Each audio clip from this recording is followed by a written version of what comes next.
I promise you, if you'll get this down, it'll change the game for you forever. What is that? There are already out there in the world right now, at least, worst case scenario, if you got something valuable, worst case scenario, there are tens of thousands of people in the world already who would love to buy from you. So make thyself known. Okay. Number 2, proper sales positioning. So I'm gonna teach you something. If indeed you don't position your offer beside something that's less valuable and more expensive, your client will position your offer beside something that's less expensive and less valuable. What does that mean? If you don't give your prospect something to compare your offer to, they're always going to compare it to something that costs less.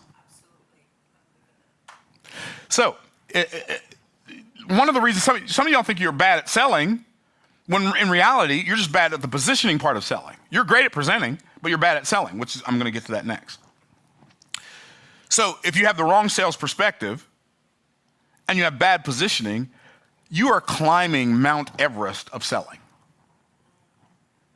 One of the reasons selling feels effortless to me is, reason number 1, I only sell what people desire to buy.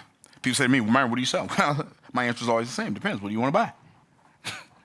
Because that's all I want to sell you. Then they don't position their offer besides anything. I position my offer beside, depends on what the offer is. Let's say I position my offer of King Solomon's Court, right? So I have this coaching program called King Solomon's Court. It's $55,000 per year, okay? We have people in King Solomon's Court who've had $100,000 days and multi-six-figure days and seven-figure days. And so I position King Solomon's Court next to how much it costs to get a college degree. How many people do you know with a college degree that because of their college degree, they've had a six-figure day? Right? How many people do you know with a college degree? I'm not saying college degrees aren't valuable. They are valuable in some arenas. I'm not saying college degrees aren't valuable, but how many people do you know who have college degrees that have had a seven-figure day? They've generated 7 figures in revenue in a single day because of what they learned in college. Well, I have people who, it's not everybody, and I'm not saying you're going to do that because I don't know you and you don't know me. You might not make any money if you buy King Solomon's Court. I'm not trying to sell it to you. I'm just saying, when I'm selling, I compare it to something they've already paid for. Okay, let me ask you this.